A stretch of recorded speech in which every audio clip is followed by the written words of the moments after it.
नमस्कार, स्वागत आप सभी का खबर असरदार आप देख रहे हैं। आपके साथ मैं हूं पुनीत मिश्रा और मैं हूं आपके साथ ऋतु ज्ञानवानी। और खबर असरदार में सबसे पहले हम बात करेंगे राणा सांगा पर हो रही सियासत की। तो राणा सांगा पर समाजवादी पार्टी के सांसद रामजी लाल सुमन के एक बयान पर छिड़ गया है संग्राम। सांसद ने कहा कि बाबर को भारत में राणा सांगा लाए थे। अब इस बयान को लेकर सियासत शुरू हो चुकी है। समाजवादी पार्टी पर बीजेपी हमलावर हो गई तो उज्जैन में करणी सेना के प्रदेश अध्यक्ष ने सांसद का मुंह काला कर उन्हें जूते मारने पर 5 लाख रुपए के इनाम का ऐलान कर डाला। ये रिपोर्ट देखिए। मैं जानना चाहूंगा कि बाबर को लाया कौन? बाबर को इब्राहिम लोधी को हराने के लिए राणा सांगा लाया था। तुम गद्दार राणा सांगा की औलाद हो, ये हिंदुस्तान में तय हो जाना चाहिए। राणा सांगा पर सियासी संग्राम, एसपी के सांसद के बयान पर दंगल।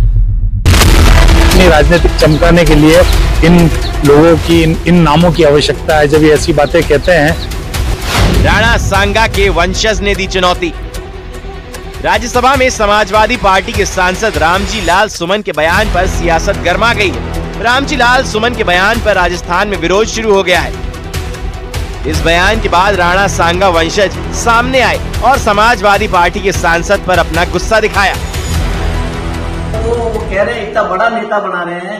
वो बाबर खुद बयाना में महाराणा सांगा से हारा था, तो महाराणा सांगा को किसी की जरूरत नहीं थी। उस समय तो हिंदुस्तान में वही छाए हुए थे। मुझे ऐसा लगता है कि इनको सबको अपनी राजनीतिक चमकाने के लिए इन लोगों की इन नामों की आवश्यकता है। जब ये ऐसी बातें कहते हैं तो ऑटोमेटिक फेमस हो जाते हैं। मुख्यमंत्री भजनलाल शर्मा ने समाजवादी पार्टी के सांसद के बयान को निम्न स्तरीय बयान करार दिया है और अखिलेश यादव से माफी की मांग की है। चौतरफा हमलों के बीच समाजवादी पार्टी की तरफ से सफाई सामने आई है। ये बहुत ही गलत है।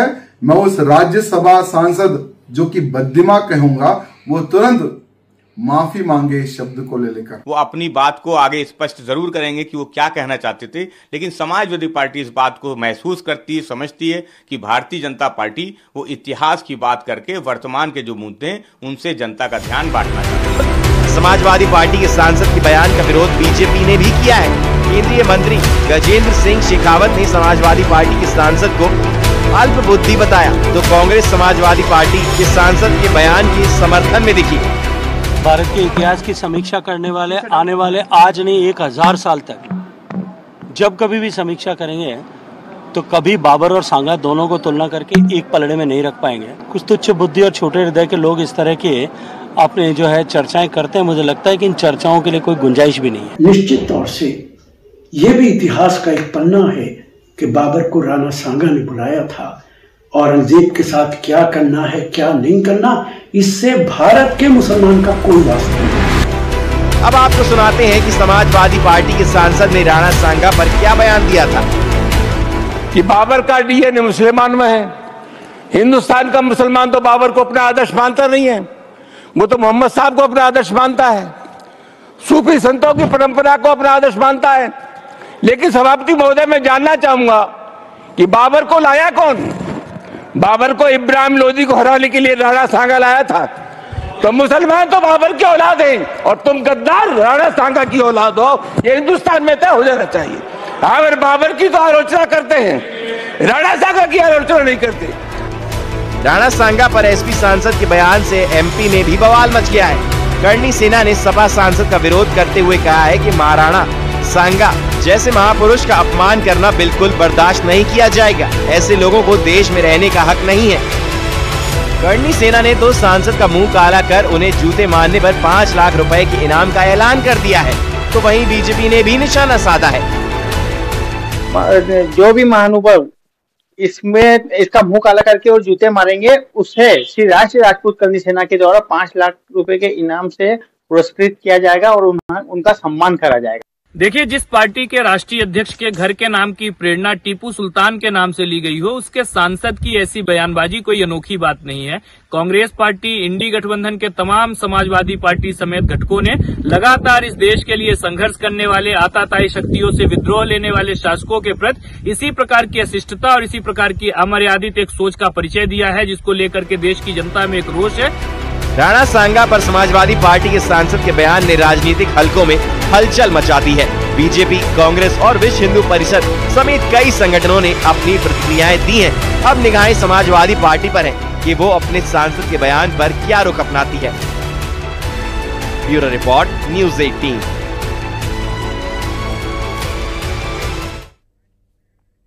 औरंगजेब की सियासत पर वार पलटवार जारी है। अब आरएसएस ने भी विपक्ष को नसीहत दे दी है। दरअसल आरएसएस के सर कार्यवाह दत्तात्रेय होसबोले ने कहा कि जो भारत के विरोधी रहे हैं उनको आइकन नहीं बनाया जा सकता है।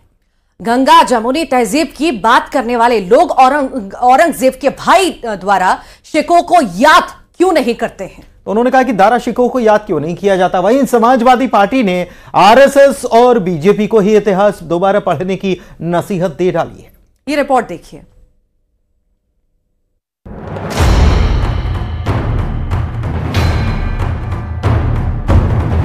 कि जो महान नहीं था उसको महान नहीं इतिहास ने लिखा है। जो महान कार्य थे उनका ही विश्लेषण किया गया है। इंडोनेशिया दुनिया का सबसे बड़ा मुस्लिम बाहुल्य देश है और उनका ये बयान भारत के अंदर विदेशी आक्रांताओं को अपना आदर्श मानने वाले लोगों की आंखों को खोलने वाला होना चाहिए। औरंगजेब पर छिड़े घमासान के बीच आरएसएस के सर कार्यवाह दत्तात्रेय होसबोले ने औरंगजेब का समर्थन करने वालों पर करारा प्रहार किया है। उन्होंने कहा कि कुछ लोगों ने दारा शिकोह की जगह औरंगजेब को अपना आदर्श मान लिया, जबकि ऐसा नहीं होना चाहिए था। भारत में क्या हो गया है, औरंगजेब के भाई दारा शिकोह को आइकॉन नहीं बनाया। जिन लोगों ने गंगा जमुनी संस्कृति वगैरह कहते हैं, उन्होंने कभी दारा शिकोह को सामने लाने का प्रयत्न किया नहीं।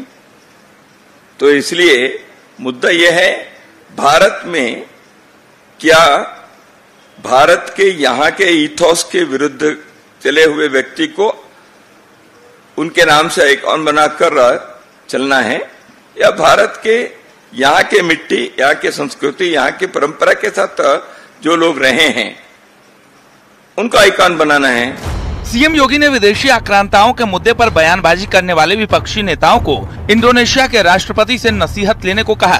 सीएम योगी ने कहा कि इंडोनेशिया के राष्ट्रपति अपना डीएनए भारत से जुड़ा बताते हैं, लेकिन भारत के कुछ विपक्षी नेता आक्रांताओं के पक्ष में बयान देते नजर आते हैं। एक देश का राष्ट्राध्यक्ष कहता है कि अगर हमारा डीएनए कभी जांचा जाएगा तो भारतीय निकलेगा।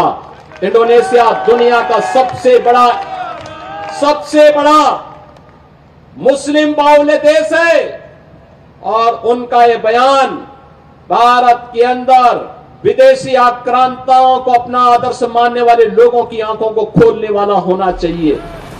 समाजवादी पार्टी ने आरएसएस के बयान पर निशाना साधा है। मुगलों को महान बताते हुए बीजेपी आरएसएस की सोच पर सवाल उठाए हैं।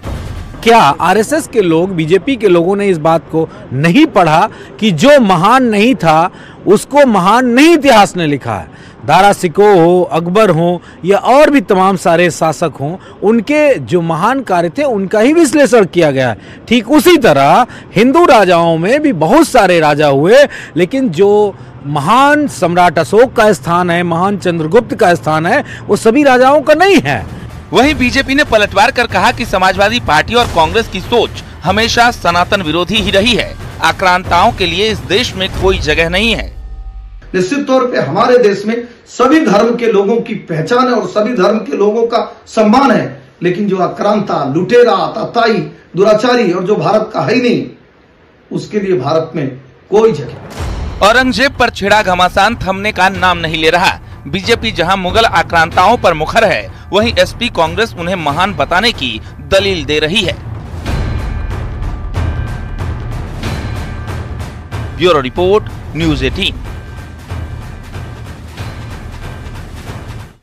संभल हिंसा में आज पुलिस ने बड़ा एक्शन लिया है और जामा मस्जिद के प्रमुख को गिरफ्तार कर लिया है। पुलिस ने जामा मस्जिद कमेटी के सदर जफर अली को संभल हिंसा की साजिश का आरोपी बताया है। कोर्ट ने जामा मस्जिद कमेटी के सदर की जमानत अर्जी खारिज भी कर दी है। जफर अली को जेल भेज दिया गया है। जफर अली के खिलाफ पहले से ही 2 केस दर्ज हैं। और वहीं जफर अली की गिरफ्तारी पर अब सियासत भी तेज हो चली है। ये रिपोर्ट देखिए।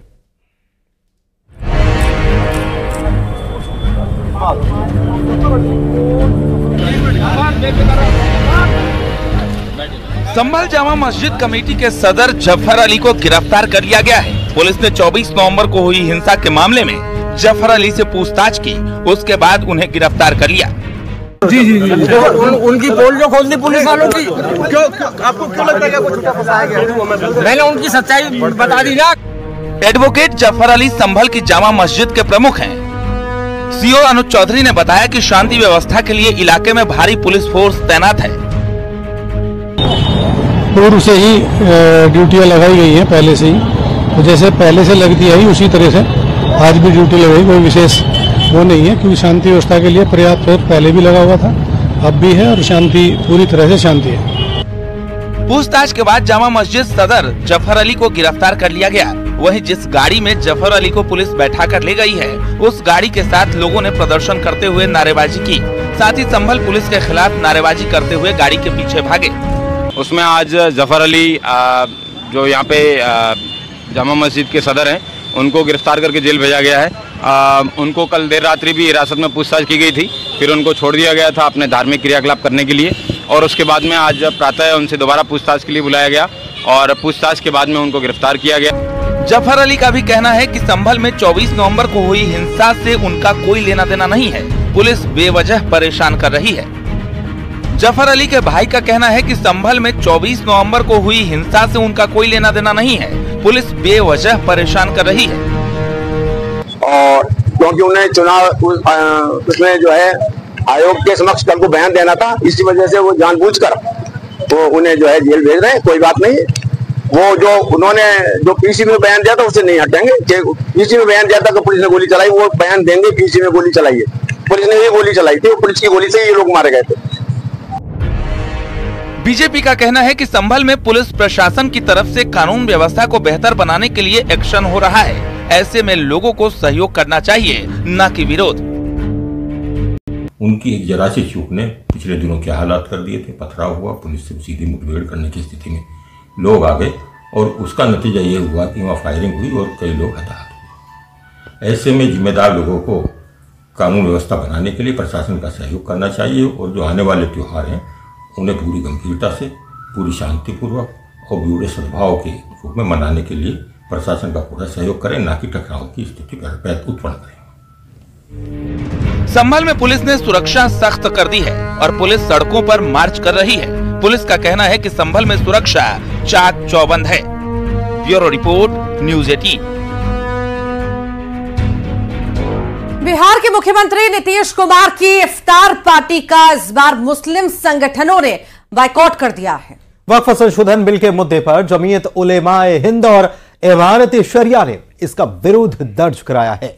एक खुली चिट्ठी के जरिए इफ्तार, ईद मिलन और दूसरे कार्यक्रमों का भी बहिष्कार करने का फैसला किया है। रिपोर्ट देखिए जरा।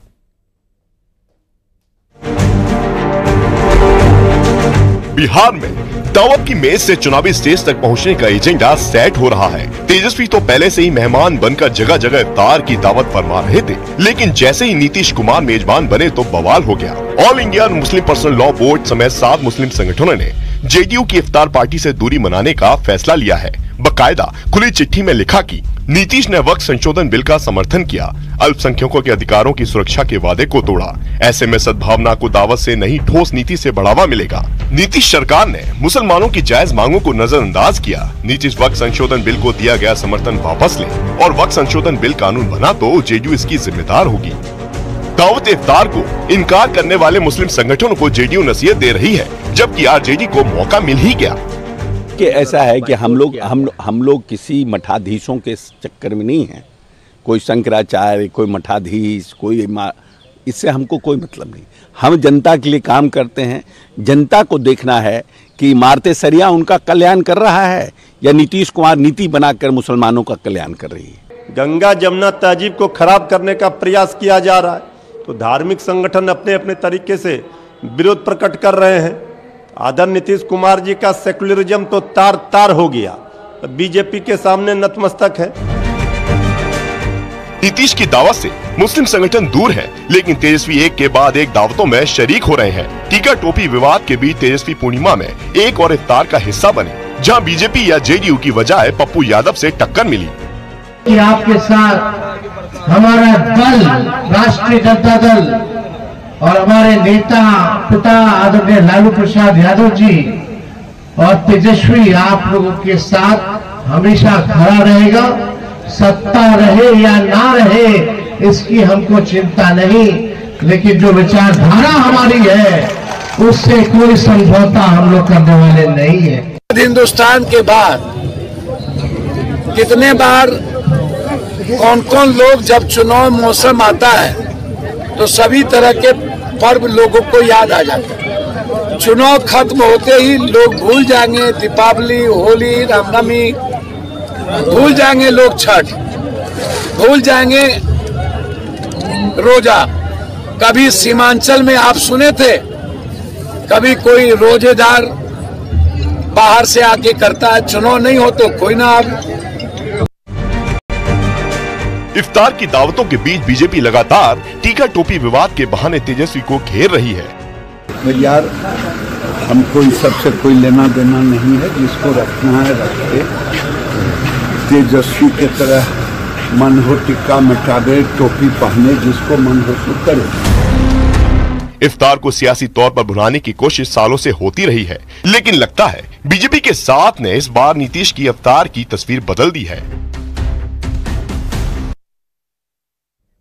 छत्तीसगढ़ में बीएड सहायक शिक्षकों का प्रदर्शन लगातार जारी है और इसके 100 दिन पूरे हो चुके हैं। लंबे समय से नौकरी की बहाली की मांग कर रहे हैं और इसी को लेकर सहायक शिक्षक प्रदर्शन कर रहे हैं। शिक्षकों ने भगत सिंह, राजगुरु और सुखदेव की वेशभूषा में रैली भी निकाली। रिपोर्ट देखिए।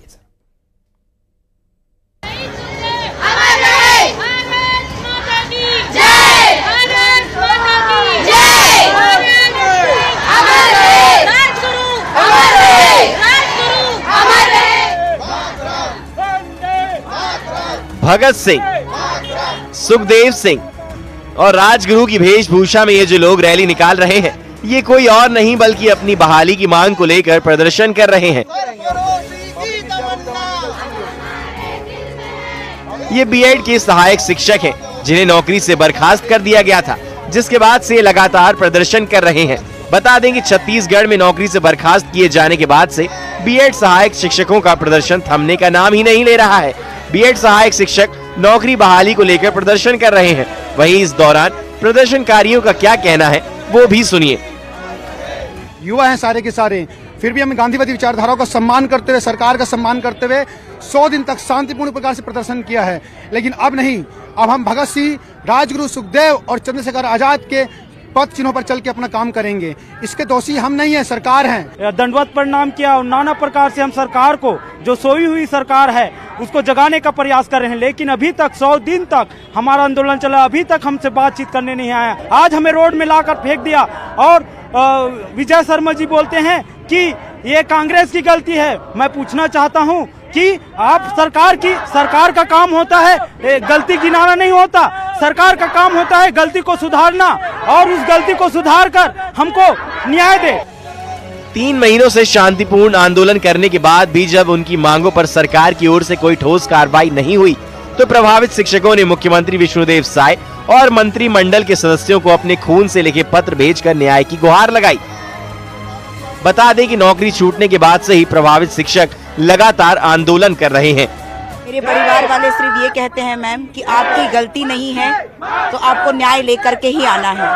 मैं अपने बच्चे को 2 बच्चों को छोड़ करके आज 3 महीने से संघर्षरत हूँ और मेरे परिवार वाले भी यही कहते हैं कि न्याय लेकर के ही आना। बीएड शिक्षक मामले को लेकर सियासत भी जोरों पर है। बता दें कि छत्तीसगढ़ उच्च न्यायालय ने 10 दिसंबर 2024 को एक महत्वपूर्ण आदेश दिया है, कि प्राथमिक विद्यालयों में नियुक्ति के लिए बीएड उम्मीदवारों को प्राथमिकता दी जानी चाहिए। इस फैसले के बाद बीएड प्रशिक्षित सहायक शिक्षकों की सेवाएं समाप्त करने का आदेश जारी किया गया। इन शिक्षकों का कहना है कि सरकार ने भर्ती विज्ञापन में दोनों योग्यताओं को मान्यता दी थी, फिर अब बीएड शिक्षकों को बाहर करना अन्यायपूर्ण है।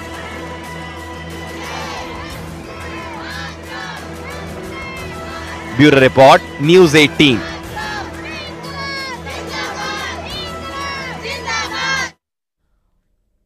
और इसी बीच बड़ी खबर भोपाल से है। एमपी में 15 आईपीएस अधिकारियों का ट्रांसफर किया गया। रेल के एडीजी बने हैं रवि कुमार गुप्ता। और इसके अलावा खेल युवा कल्याण विभाग के संचालक राकेश गुप्ता को बनाया गया है। साथ ही पीएचक्यू के एडीजी के रूप में राजा बाबू सिंह की नियुक्ति कर दी गई है। तो कुल 15 अधिकारी जो हैं आईपीएस अधिकारी, वो इधर से उधर किए गए, उनके तबादले किए गए, उनकी जिम्मेदारियों में बदलाव किया गया है और ये बड़ा प्रशासनिक फेरबदल माना जा रहा है।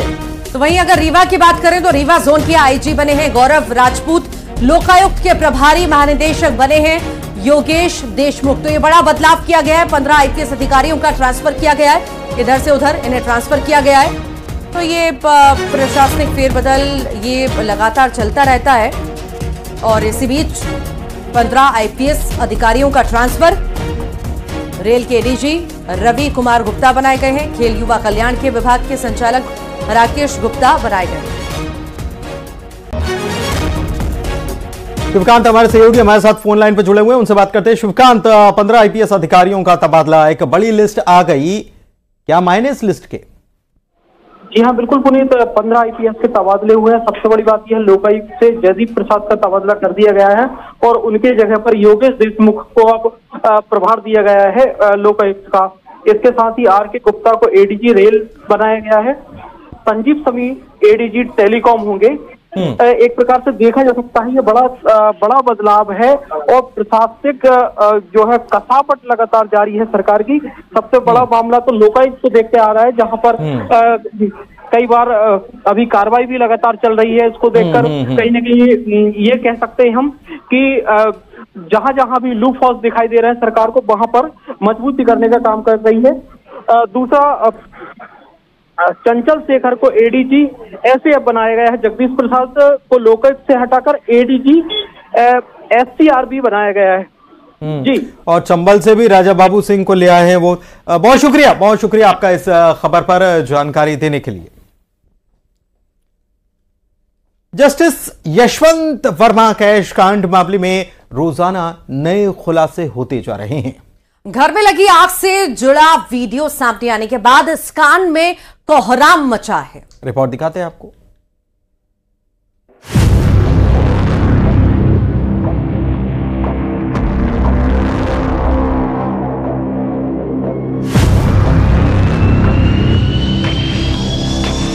जस्टिस यशवंत वर्मा के घर में लगी आग से जुड़ा वीडियो सामने आया है, जहां भारी मात्रा में कैश मिला था। दिल्ली पुलिस कमिश्नर की ओर से शनिवार को ये वीडियो शेयर किया गया था।